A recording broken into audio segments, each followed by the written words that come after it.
খড়গপুরের তলজিলিতে সেখানে পুকুর ভরাট করা হচ্ছিল, সেই খবর আমরা সম্প্রচার করি, অর্থাৎ নিউজ 18 বাংলা সেই খবর সম্প্রচার করার পর নড়ে চড়ে বসে প্রশাসন, আর খবরের জেরেই এবার পুকুর ভরাটের কাজ বন্ধ হলো।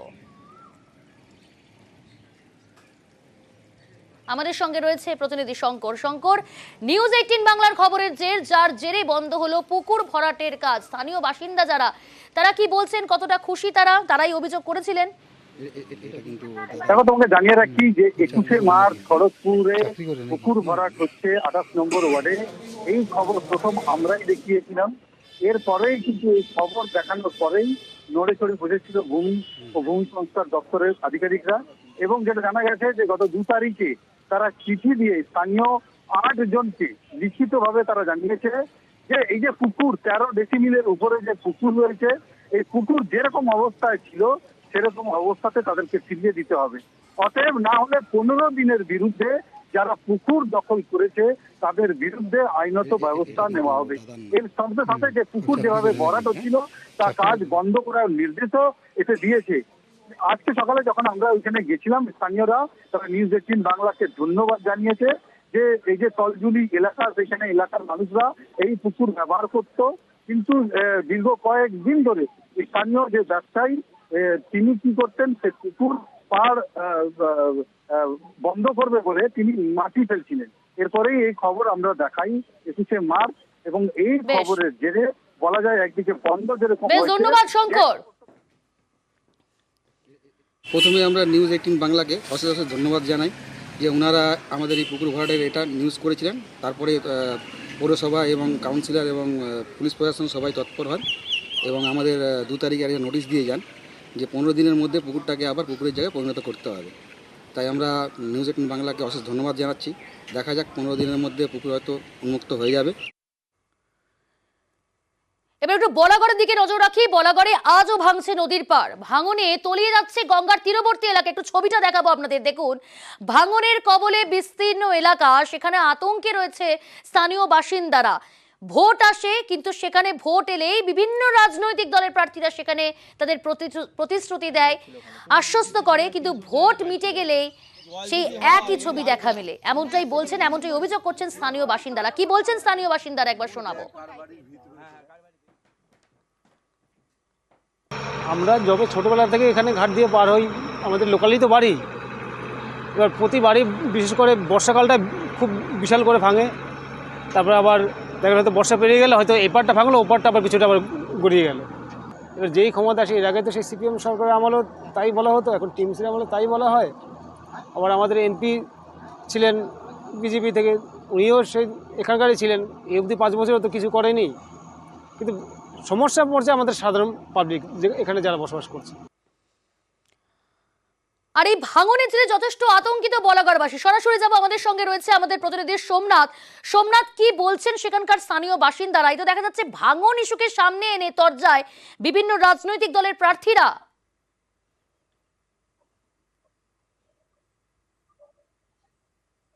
হ্যাঁ দেখো প্রিয়াঙ্কা, যে দেখা যাচ্ছে ভোট আসে ভোট যায়, কিন্তু প্রার্থীরা এখন প্রচারে আসছে বিভিন্ন জন বিভিন্ন রকম ভাবে, বিভিন্ন দলের যেমন তৃণমূল থেকে, সিপিএম থেকে, বিজেপি, সবাই তাদের প্রতিশ্রুতি দিচ্ছে। তারা বারবার বলছে যে আমরা শুধু প্রতিশ্রুতি পাচ্ছি, এটা আজকের ব্যাপার নয়, অনেক দিন ধরে এই সমস্যা রয়েছে, এই ভাঙনের রয়েছে, অনেক বছর ধরে এই ভাঙনের সমস্যা রয়েছে।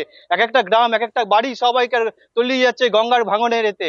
কিন্তু রাজ্য সরকার 70 লক্ষ টাকা দিয়েছে খরচা করা এই ভাঙনকে আটকানোর জন্য, বালি করে বোল্ডার দিয়ে ভাঙনকে আটকানোর চেষ্টা করছে, কিন্তু একদিকে ভাঙন আটকাচ্ছে, আরেকদিকে প্রায় 20 কিলোমিটার মতো এই ভাঙনের তলায় চলে যাচ্ছে। গ্রামবাসীরা তাদের রাতের ঘুম নেই যে কখন তাদের বাড়ি এই ভাঙনের মধ্যে পড়ে যাবে।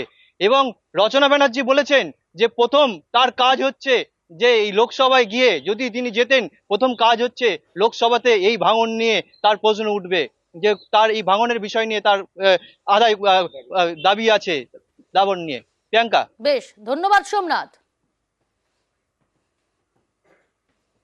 কেন্দ্রীয় সরকারের সাহায্য যদি না থাকে থেকে পুর কদম, এখানে এটা একটা বিশাল বড় ইস্যু। তো এটা তো ছোটোখাটো জিনিস না, যারা ব্রিজ করে দিলাম, ক্যানাল করে দিলাম, সেরকম তো একটা জায়গা নয়। এটা এত বড় একটা ভাঙন হচ্ছে, এখানে যদি কেন্দ্রীয় সরকারের সহায়তা না থাকে, দিদি একা কত লড়াই করবে? দিদি তো লড়াই করেই চলেছেন পশ্চিমবাংলার উন্নত মানের করার জন্য, প্রতি মুহূর্তে প্রতিনিয়ত প্রতিটা মানুষ, এবং দিদি টাকা দিয়েছে, কাজ চলছে, তার উপরেও তো টাকা দরকার। শুধু ওই টাকা দিদির পক্ষে যতটুকু সম্ভব দিদি করেছে, কিন্তু তাকে এত 5 বছরে দেখা যেত না, এখন প্রচারের সময় প্রচুর দেখা যাচ্ছে। হ্যাঁ, কারণ আমি আসছি, ওই জন্য উনিও আসছেন। কেন্দ্রীয় সরকারের টাকা এবং রাজ্য সরকারের পরিকল্পনা সব মিলিয়ে একটা প্রকৃত অর্থে এই সমস্যার সমাধানের জন্য যে ইতিবাচক ভূমিকা থাকা দরকার, দুটো সরকারের কারোরই সেই ভূমিকা নেই। এগুলো তো পারস্পরিক, এই তো বললাম যে পারস্পরিক তরজা তো চলছে, শুধু এই ব্যাপার নিয়ে নয় তো, 100 দিনের কাজ, আবাসন সব নিয়েই চলছে। আসলে সাফার করছে আমাদের রাজ্যের এবং বিশেষ করে বলাগড়ের এই সাধারণ মানুষ। দেখুন, উনি কিছু জানেন না, উনি একদমই নতুন আছেন।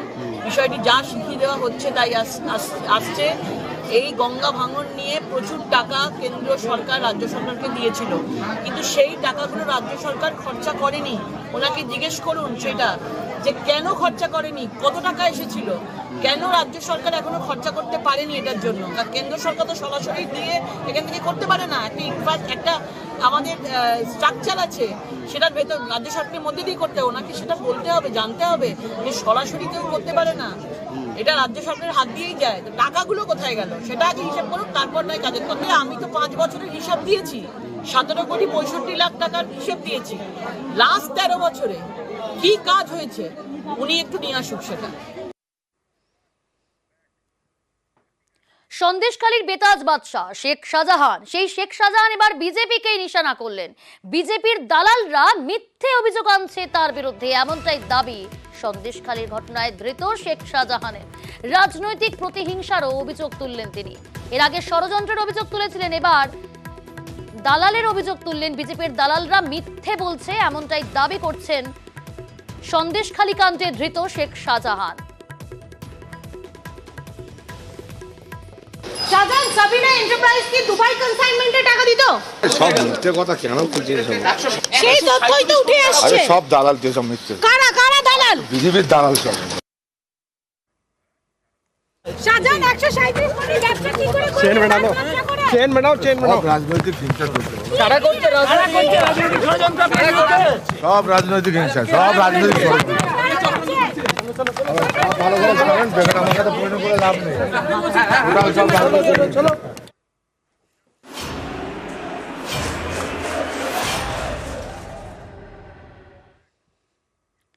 লোকসভা নির্বাচন আসন্ন, ভোটে নির্ঘণ্ট প্রকাশ হয়ে গেছে। প্রত্যেকদিন সকাল থেকে প্রত্যেকটি রাজনৈতিক দলের প্রার্থীরা তারা নেমে পড়ছেন একেবারেই ভোট প্রচারে।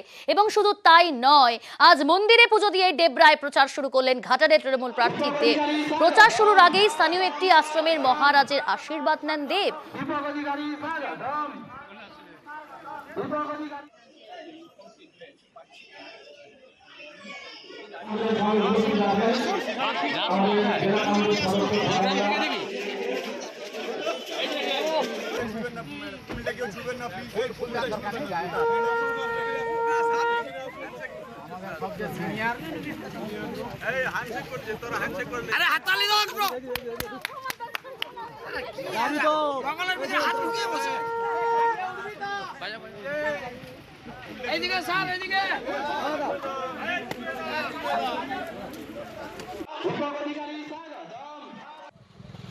এদিকে বীরভূমের বক্রেশ্বর শিব মন্দিরে পুজো দিয়ে প্রচারে বিজেপি প্রার্থী। প্রধানমন্ত্রী থেকে আম নাগরিক, কেউই আইনের ঊর্ধ্বে নন, জনসংযোগের মধ্যেই বার্তা দেবাশিস ধরে।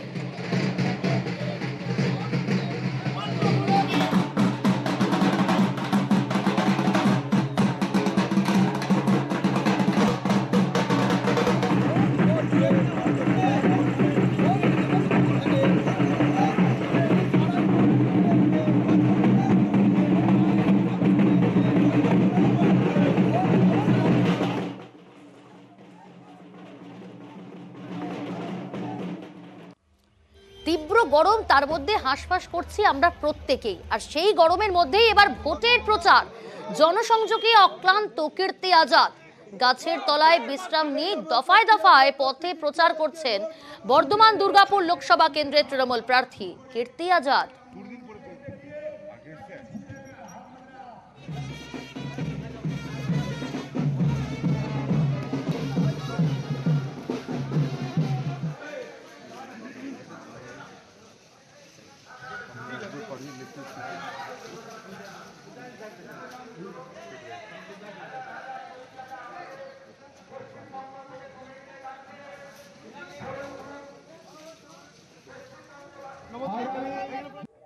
এদিকে মাউথ অর্গান বাজিয়েই প্রচারে বামেদের দেবরাজ বর্মন।